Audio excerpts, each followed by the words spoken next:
Hey guys, welcome back to Cajun Horror Talk. I'm Jake. And Ross. Today we're talking about 2018's A Quiet Place. So grab a beer, grab a cup of coffee. Let's talk horror.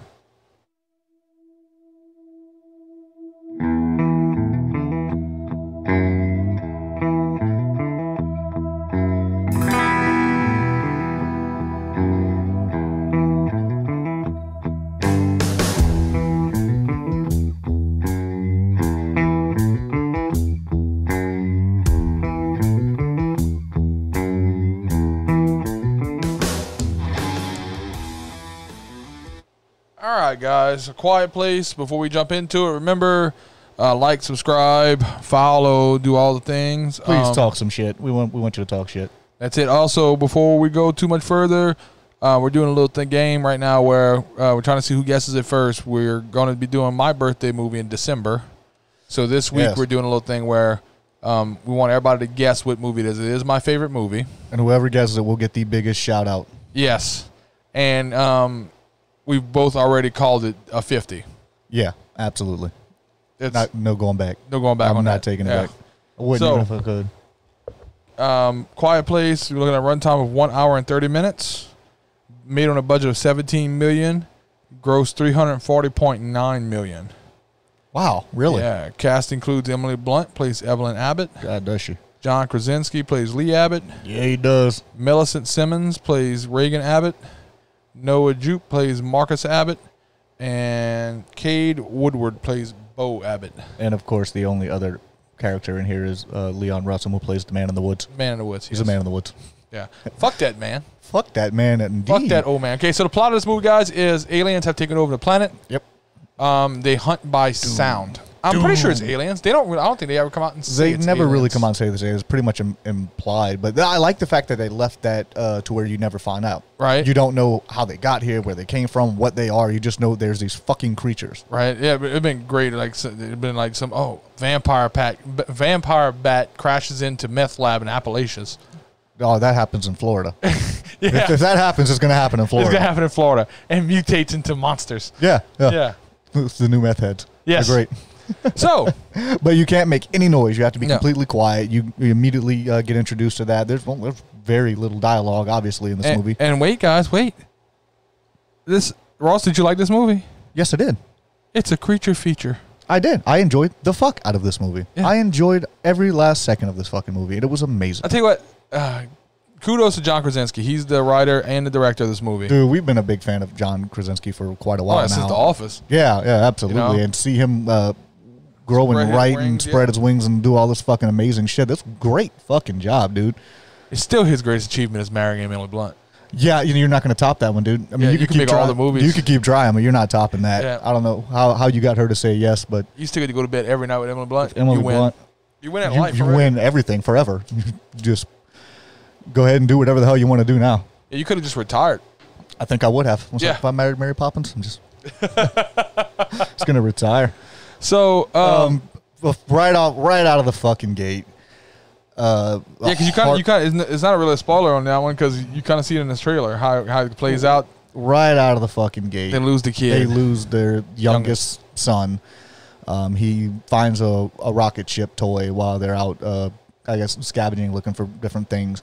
He finds a rocket ship toy. John Krasinski, of course, Lee takes it from him, tells him that it's too loud in sign language because they're all sign language and everything to stop from talking because you can't make any noise. Which I love the premise of this movie, the fact that they have a daughter who is deaf. So, of course, the family already knows sign language, so they were already prepared to survive in this situation. They already knew how to communicate. We'd have been fucked. I'd be writing you notes and passing them back and forth. Index cards. Yeah. Just scribbling fast. We're right, fuck. And put right? Which, as we said, he plays with the toy while they're walking home, and he gets killed. The heartbreaking moment about that is when they hear the fucking toy go off and start making fucking noise. You see John Krasinski's face. And that's what makes this movie so amazing. Shows their acting skills. When he comes to that fucking realization and he takes off fucking running and he just barely can't get the fucking kid and his son gets fucking taken right in front of him. And I was like, oh my God, that's how we're starting this fucking movie? Yeah. Jesus. Just jumped right into it. Son of a bitch. Jumped straight into it. The idea of not being able to make a sound, not being able to talk to one another. Yes. So And I love the curveball that John Krasinski threw into the, and he wasn't the only writer. There were other writers, but one of the curveballs that they threw in there is she's pregnant. Yes.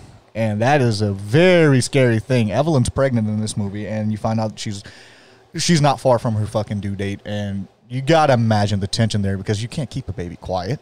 No. You have to baby. go into fucking labor, and Emily Blunt, Evelyn can't make any fucking noise in labor. Right. And they have their fail-safes in place. I have a 5-year-old and an 8-year-old. I'd have been dead. Oh, yeah. Daddy, he's touching me. Yeah. Fucking stop. Yeah. First time they don't get something, they want, shut up. Screaming and shit. Yeah. I want the cereal. Yeah. Yeah. We're all dead. Everyone dies. Or like I said, it had to be Emily Blunt to play this because any other woman, you ever had a woman with an attitude? I'll kill us all. I don't care. I'll kill everybody. Fuck you. I saw you looking at that other woman. There's the only other woman here. I haven't seen another person in 2 years. I'm sorry that I looked at the other woman. I'll kill us all. I'll kill us all. Everybody's going to die. Yeah, you get one woman with an attitude, you're not making it in this apocalypse. But no, the idea of losing a child and not being able to even talk about it with your significant other. Yeah, because you can't really have those little serious talks. It's pretty much just a and there's no exposition. There's nothing you can't. There's nothing you can do. So you just see it in their faces. Every time you see them, you just look at them and say, "God, they're in so much pain." Yeah, and they played very. I mean, of course, we got Emily Blunt and John Krasinski. They're amazing fucking actors. The kids, everyone who played one of the kids did amazing jobs.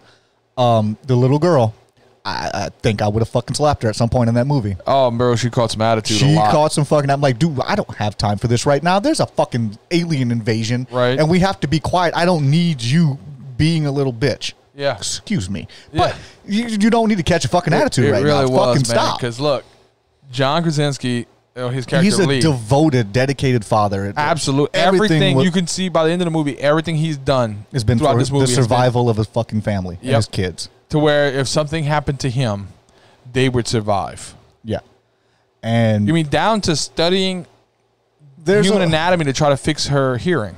Yeah, like he was going way overboard. Anything he could for his fucking kids. Yeah. He's very attentive father. He wouldn't take her with him.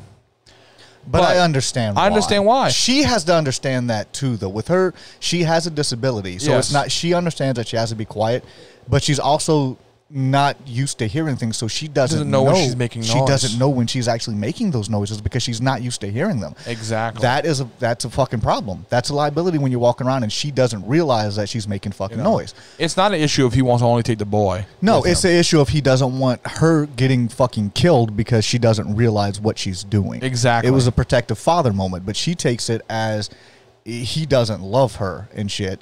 She thinks that her dad is blaming her for the death of the other son because she gave him the rocket ship, not knowing that he was going to put the batteries back. And it's a little boy. It's a toy. I get it. He wants to play. He's not thinking about life and death right now. He sees a toy. And in this apocalyptic world, there's not a whole lot of shit for him to fucking do. Exactly. It's not like he can go outside and play. So a little bit of imagination and a toy just made his fucking day. And, of course, it wound up getting him killed. The mom blames herself. The dad blames himself. All the kids think that it's their fault. There's just this grief that's going around that is building up this fucking tension. Right. And it leads to the little girl actually, she leaves. Yeah. She runs away. She runs the fuck away. Running away in a normal world is scary enough. Running away in a fucking alien invasion apocalyptic town? Like, what the fuck were you thinking? The fuck are you thinking? This was never going to end well. Never. What the hell were you thinking? And throughout the fucking movie, you see all of the characters kind of growing to just, you can tell they're broken. Yes. You can tell that they're broken and they're helpless. They're completely helpless. The world crumbled around you. Then you lose a little brother or a child. Yep. Like there isn't fucking enough already on your fucking plate. Like at that point, how do you not just slip into this fucking depression and just fucking hang yourself at this point? I mean, in all honesty, trust me, but don't do the suicide. I'm talking about this from a movie perspective. It's how do you cope with that and deal with that when, like you said, you can't even express your feelings to your loved ones because you can't talk. Yep. Oh, and then just the idea of, it makes you wonder how many times he went to that, he shows his son the waterfall where he can actually have a conversation with him. He probably went there and yelled. He had to, because there's just times everybody knows you just need to scream. You just got to let it out, dude. You know? You can't hold those fucking emotions in. You'll drive yourself fucking crazy. Oh, gosh, yeah. All right, so Evelyn winds up going into labor. Here's the thing. Here's one of my things. What's the thing? There's an apocalypse. Uh-huh. Everyone is being chased by sound. You don't have the supplies you need. Yes. To survive, really, like fully survive. You know what I mean? Because let's face it, livestock is the first thing going. Oh yeah, because cows are mooing and sheep are bleeding. They're being fucking attacked. Pigs are making noise. Chickens are clucking. Yep. That's your first things. Now, your wild animals like your deer, your rabbits, raccoons, you see them. Those may survive. A little bit longer. A little bit longer. Well, these deer are pretty freaking quiet, man. Yeah, but at some point they're going to make some fucking noise, I think. And, well, the thing is, with the way deer operate are, if they even sense anything around them, they freeze, and they don't move. They don't move, yeah. So they're kind of built. The deer would probably be one of the animals. Rabbits, same thing. Rabbits will stand stock still if they think a predator's near. Things that you can fucking hunt and eat if need be. But your domesticated animals never had to do that. You know what I mean? Well, yeah, they don't have to survive, so they don't have noise. those same instincts. So here's the thing: so unless you're hunting a lot, which what the fuck are you gonna hunt with? You have to hunt with a bow and pray that it's fucking quiet. Yeah, because you can't really quiet. You can't hunt with a fucking. You better gun. hope the animal doesn't make a noise when you kill it. Yeah, because then as soon as you crashing through the freaking brush, it's gonna get attacked. It's gonna get attacked, and then you're not gonna have the meal any damn way. Let's face it: everybody here is looking at malnutrition. Oh, of course. So it's gonna be hard enough to raise a family. Yeah. How are you not pulling out? Yeah, that was not a great move on as far as a character speaking. I love the twist in the fucking story, but as far as you being in this fucking situation, you definitely don't want to. Yeah, I am a fan of the vagine. Yeah, I am a huge fan of the vagine. Big fan. Big fan. Yeah. But there are other ways to get your rocks off. Yeah, you need to fucking pull out. By the way, that's some quiet sex going on. He wasn't clapping no cheeks. Yeah, that was some slow grinding. That's slow. That's slow grinding. Yeah, that's like Shorty and Scary Movie 2. Don't fuck it up. Don't fuck it up. Don't fuck it up. As soon as you moan, you're dead. What the fuck? That's putting the pillow over her face right there. I'm guessing he probably took her to the waterfall or something where it was muffled. Right. Just get after it. But, yeah, how are you not pulling out? Yeah, you're not in a good place to have a fucking child. Yeah, I mean, I can understand. I can understand. You need to be a little bit more responsible. Yeah, I could see if she was pregnant going into this, that'd have been one thing. No, but they were on day 400 and something. I was about to say it had already been over a year at that time. Yeah, so she got pregnant during this shit. Yes. Yeah. I don't know. That wasn't very. That's a rough one to justify, man. It's rough to justify, but I loved the plot twist of that thing because that's an internal thing where how the fuck are you gonna have a baby? How are you gonna fucking do that? Now my wife sat there and was like, "Oh, I could do it." I was there for both childbirths. Bullshit, huh? Bullshit. Yeah. Sorry. That's gotta be. That's the most painful shit. Quiet childbirth is not something you ever hear about. But any kind of pain though. I had a baby. She steps on a nail. Yeah, how do you not, dude? How did they not die every time someone scared them? They had a couple jump scares in here. Yeah. I'm just straight up like and then we're dead. Why are you grabbing me from under a tractor? Think about stubbing your toe. Yeah, motherfucker. And then I'm dead. Yeah, and then I'm dead. First off, stubbing your toe feels like you're gonna die anyway. I'm fucking dead because I talk in my sleep, so I'm not making it through this. True, yeah, you do. I'm not fucking making it through this, guys. Dude, there's no way. The last time for your birthday drunk podcast, he had a whole conversation in his sleep in my living room. I believe it. I'm a parasomniac, dude. I talk in my sleep. It is what it is. Snoring. Oh, snoring. I'm done. I'm dead. There's no way in fuck I'm not dying. Like 2 days in, I'm dead. Yeah. Dude, I'd have this place built up. Like, this studio would be this big. Because I'd have that much wood around everything to just muffle as much as possible. Yeah. You know what I mean? How are they not? Why not? There are ways to test that basement thing. Yeah. You have the little click timer. Set that. Throw it in. Pull the mattress over and run. Yeah, and let it fucking... see if something comes after it. If it doesn't hear it, then you should be good. Yeah. And then I'd live in there. But yeah, but you got to... He did a lot of big strides in the year and some change that he was actually there. But I think that you and I would have approached it differently. I think that I would have had... That's why we need a bunker. There would have been an area where I would have been able to talk to you. Yeah. That would have been soundproof from outside. Even, we're in fucking here. You and I can whisper. Nobody outside of this fucking door is going to hear us. True. There's going to be... Now, I get it that these are aliens and they're more sensitive and crap like that, but sound only travels so damn far. Exactly. And if you build just ambient noise would cover it. Yeah. The wind, the crickets, something. It would cover. They live next to a cornfield. Now, we live near cane fields. Yeah. When the wind picks up, you know that sound, that or the leaves scratching against each other. Yep. That will cover a lot of sound. That will cover enough to where you could actually go have a fucking conversation. Exactly. I think it would. So once she has the baby, they supply the baby with oxygen tank that they have. That was a really smart slick move. But that is fucking heartbreaking. Oh, you have God. a brand new baby boy, and of course he's crying because he's a baby. He's 1 day old, and Not even 1 day. Not even a day. And Lee has to put an oxygen mask on him and tuck him into a fucking box to muffle the fucking sound, which is the only thing you really can do. But it's heartbreaking because you're a father. Whenever you feel helpless that you can't do something for your fucking child, and I'm gonna put him in a box in the dark, fucking by himself, and he's scared. That's the shitless. scariest He's shit, brand man. fucking new. That kid's gonna be claustrophobic and have fucking problems for the rest of his life because that's gonna be something he's gonna grow up with. Now, how do you expect this child to grow and actually develop his vocal skills and develop talking in a place where you cannot fucking talk? That. Okay, he puts a little mask on him and he puts him in there. You remember when you were your dad? That first night you spent in the hospital. Yeah. How many times did you have to put that damn freaking beanie back on his head? All the fucking time. You know what I mean? Because they naturally fucking push move. it. They push it off. By the way, he did not fucking swaddle this child. No. He didn't swaddle the kid. He just put the baby in there. Movie. I get it. Movie. I'm not going to take away from Here's that. another thing. He comes out of the basement. You don't notice the water running? I said that whenever That's we're watching fucking it. loud. It's loud, especially in an area where everything is fucking shut down. You're gonna hear that drip. What Not just the a fuck drip, is it's that? It was a fucking whooshing. So you're gonna hear that.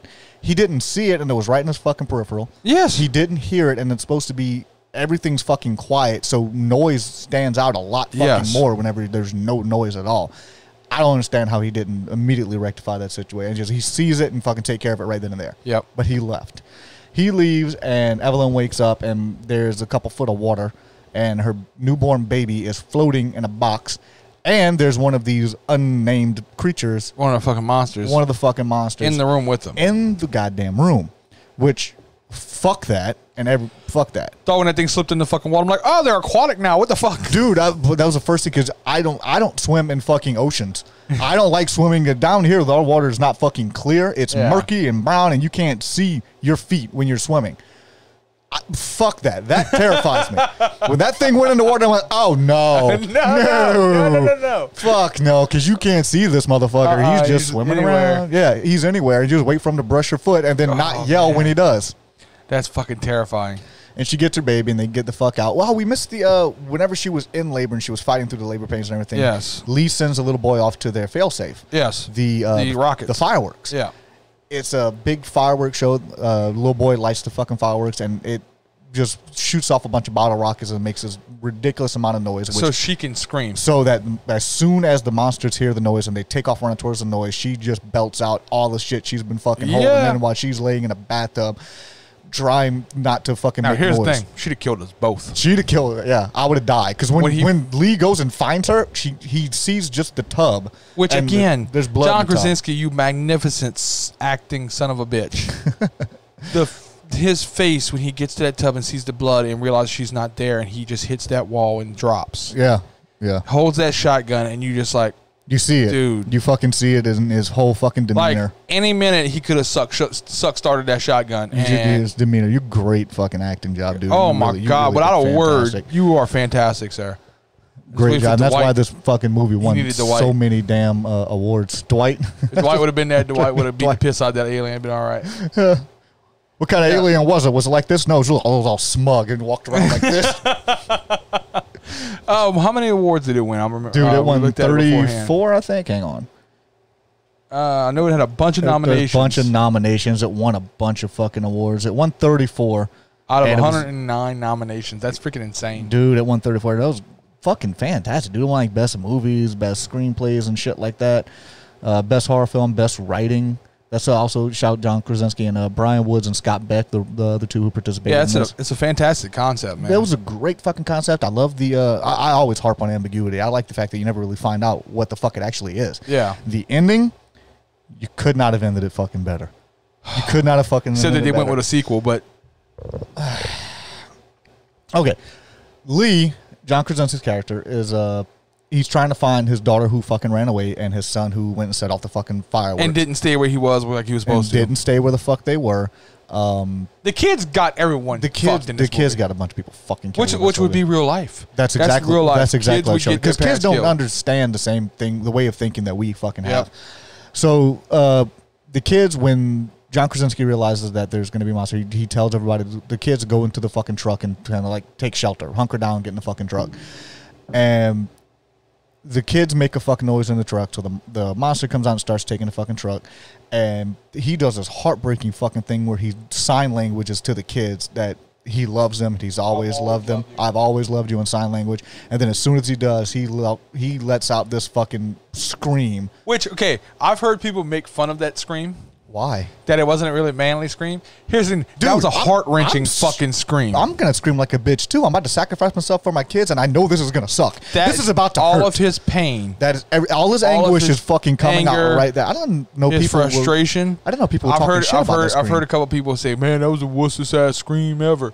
I think it fit in the fucking movie. Yeah, dude. I mean, you're not going to have a manly scream. It's just pain and anguish and fucking anger just what y'all want? Samuel L. Jackson standing up, hey motherfucker! Right? And, like, he screamed. He let out his fucking all of the times that he wanted to scream and fucking couldn't. It was all bottled the fuck up. I think I'd talk shit. You think you would talk shit? I think I'm going out talking shit. Fuck you! Yeah. Come get me, bitch! Yeah, because he over here, you ugly piece of shit. Just something like that. You know what I mean? Your mama a hoe. Yeah. Fuck you. So he lets out this fucking scream in order for his 2 children to survive and get away. Yep. I'd have been Will Smith, Men in Black. You know what I mean? Just fucked up, just still talking shit. NYPD, I will knock your punk ass down. Yeah, so then John Krasinski's fucking gone. Kids get back to Evelyn, to the mother. They wind up in their little fucking bunker, and the monsters start fucking coming. Yep. They're coming for them. But throughout the movie, you start seeing where her hearing aid starts getting this back feed, and it's affecting the monsters. But she doesn't connect. Realize those dots. it until she doesn't the end. realize until the very end which sucks because she could have saved. If she wouldn't have turned her hearing aid off, when it hit the truck, it would have ran. Yeah, the monster would have left, and we'd still have John Krasinski. We'd still have fucking John Krasinski. But he needed to martyr himself in this movie. Yeah, it probably is for the best. They'd had another kid. Yeah, no shit. I mean, look, dude, I get you. I'm not telling Emily Blunt no either. Yeah, I'm just saying I get you. Yeah, exactly. So the little girl realizes that that the feedback in the hearing aid that her dad's been making for her, the feedback is affecting the monsters, and it's fucking because the frequency isn't good for them. So she finally realizes that. She turns the bitch on, and Emily Blunt, the badass with a fucking shotgun, and blows this motherfucker's head off. So of course, all the monsters hear a fucking shotgun blast. She looks at the fucking security cameras that they have hidden around. 2 more fucking come in. She looks at the fucking daughter. The daughter turns up the fucking the volume of everything she's about to do, the frequency, and you just get that nod like, fuck it, let's do it. And all you hear is the fucking shotgun fucking rack in movie. Yeah. Great. Dude. Fucking again, great. Another instance of a strong female character. Oh, the horror genre was done naturally. Full of them. It's done naturally. It wasn't forced. It's not thrown down your throat. Yeah. It's not pushed down your throat. But it was a fantastic, strong female fucking lead. It really was. She did amazing. Brie Larson, take notes. Yeah, for the love of God. Please. Please do. Oh, let's play. Oh, yep. We got a new game here. What are we calling it? Well, I'd say like wild card remake or I don't know. Okay, so each card has a different scenario. It's kind of Cards Against Humanity style, which whatever. I'm not doing that one. Why? Because we're gonna make too many fucking jokes. I can't do that one. That's what we have a bunch of scenarios written down on these cards, guys, and whatever movie we're talking about, we read it off and we have to talk about. Ooh, I'm glad I re-chose. This is gonna be a remake, but it's set in total fucking darkness. Ooh. Oh. So the way that this would work would be that the movie in the scene, it's total dark for them. We can still see them as a movie going. Yeah, kind of think. Don't Breathe. Whenever he cuts the lights off and he's like, you go to I'll see now, and you kind of get that like the Blair Witch Project kind of look where it's like the night vision. Yeah, something like that. But not being able to see, being able to see and still have it. Do you know how many things you would accidentally fucking bump into?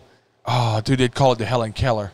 Oh, you can't. Wow, that's fucking horrible, Jay. That'd be terrible. That'd be rough. That would bro. be rough, dude. Because you got to figure, you're already fighting a fucking monster that hears completely everything you fucking. Because it wouldn't affect the monster. It wouldn't affect the monster because the monster's already using that echolocation type of shit. That's kind of so the monster doesn't see any fucking way. Yeah. Dude, that'd be fucking. And then the little girl's dead.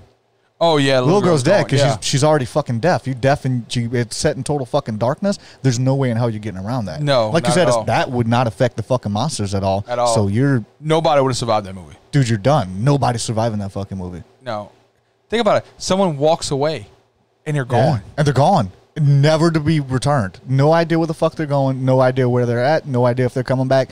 How the fuck would you find anywhere? Everyone would have to be tied together. Dude, you're not making a baby that way. You're stubbing your fucking toes. You're stepping on sticks and making fucking noise. You're brushing up against fucking branches. Which, by the way, we didn't get into it, but all the ways that John Krasinski set their world around them. It was a path in fucking sand. He made paths in sand. He painted parts on the floor that they can walk on. To where the floorboards wouldn't creak. Yeah. Everything he set up around these kids to make sure that they survive. Warning systems. Yeah. The rockets to cover whenever she was gonna have the baby. Yep. Very forward thinking. Everything was set up for these kids so that they would survive if something happened to him. Which inevitably it did. Yep. And it sucks, but that's just how it goes. Where are you going as far as? Well, hang on. Rotten Tomatoes. Oh shit! I'm sorry, we didn't do Rotten Tomatoes yet. Rotten Tomatoes scores this with a 96%. Really? Yep. I'm okay with that. Audience score is only 83. I wonder what the chief complaints were. I don't know. I didn't read into that one. I didn't really want to read into it, but I wonder what the chief complaints would be. Because I'm shocked. Because this was a really well-made movie. I thought this was a brave movie. Because think about it. If you weren't in a theater where it was absolutely quiet, that would fuck this movie up. Yeah, absolutely. I mean, it's hard to watch it at home when you got kids because you need it to be quiet to get into the movie. And it's so hard to. I think that's why it needed John Krasinski and Emily Blunt. It needed those characters. It needed those actors because you needed someone who can portray things without dialogue, without actual fucking communicating. Because any movie that look at Castaway with Tom Hanks. Yeah, he had to make something Wilson out of volleyball just so he had someone to talk to because otherwise there would have been no dialogue in that whole fucking movie. It's very difficult to do a movie with minimal fucking dialogue. Hush was very well done. We talked about that when we did it. Yep. The minimal dialogue, and you just relying strictly on fucking acting. You're relying on body language, your facial emotion, your emotions, everything that you have to put into that role because people are so more attentive to how you're posturing yourself when you're not saying something. Yep. Because then they're just looking to how they're going to this is a movie too. It benefits from the fact that there's a dialogue to where you have to pay attention. Yeah. Because it's not a movie you can leave on the background and play on your phone. No, because you're not going to know what the fuck's happening. You're not going to. Yeah, you're going to be so freaking lost. No, you have to be in tune. You have to pay attention to what's fucking going on. The entire movie, and I think that benefited it. You have to pay attention to it, and it holds your attention. Dude, it held my attention very fucking well. I enjoyed the piss out of this movie. That style forces you to pay attention, and that's what holds your attention at the same time. Yeah, is that you don't want to miss? Very fucking well done movie. I can't absolutely. Bitch about it. Your score. Well, by the way, guys, we've been forgetting to tell y'all this. Yeah, we score from 0 to 50 because we're assholes. Because we're assholes. That's exactly why. Just because fuck your rating system. That's why. It. And from 0 to 50, I'm giving the original was be the 37, but we figured, Yeah, it was too much. Yeah. I'm actually gonna go with a 45. Yes, I was going to. I'm 45. Solid 45 on this movie. Easily. It's fucking great. This is a movie I would watch again. Oh, absolutely. Now look, it's a fantastic movie. Not a Trapped on an Island movie. No, it's not. Honestly, because I think it's gonna look too depressing. Because look, you're gonna kill yourself on an island. Yeah, dude. This movie gets me in the feels every time. It's because as we stated before, we're both dads. Yeah, and in movies like with Train to Busan that hit me really fucking hard. Oh God, yeah, man. It's something about dealing with the kids, and whenever you see that sacrifice of the dad and just anything he can for his kids, and shit just won't go fucking right. It breaks me. It fucking gets me. This is a movie that had me tearing up. Oh, absolutely. It had me fucking tearing up. At the end, when he signs that I've always loved you, it touched me. I was like, ooh, yeah. Oh man, and that scream he lets out. Oh God.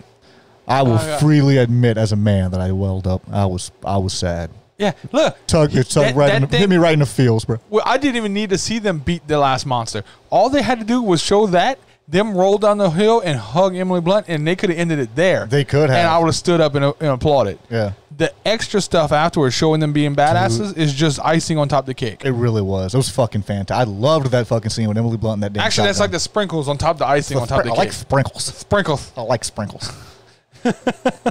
Jesus Christ. So... Yeah, I think we're both going to settle on a 45. Yeah, we're both going with 45 on this one. By the way, the card, if y'all watching on YouTube, the one that I originally picked said that the entire cast was naked and nobody acknowledged it. Oh, that'd be terrible. I know, that would have been, yeah. That's why I was like, nope. First off, no one would have been able to watch it. You can't put Emily Blunt and John Krasinski naked. On, it would sear your eyes. It would, all the gorgeousness There's too much. Yeah, we talked about that earlier. They couldn't release a sex tape. No, it would just make everyone else in the world feel inferior. Right? No one would ever have sex again. Nothing will ever live up to that. It's like staring at the sun. Yeah, you can't do it for too long. You're going to just go blind. Like, oh, my God. So, remember, find us on YouTube, iTunes, SoundCloud, Stitcher, Pandora, Google Podcasts, TuneIn Radio, Spotify, and now on iHeartRadio as well. Oh, yeah. All right, guys. You got anything else for us? No, remember to show us some love, hit the bell, throw some comments, talk some shit. Send us some emails, CajunHorrorFans@gmail.com. That's us. That's that, guys. We're out of here. All right, guys.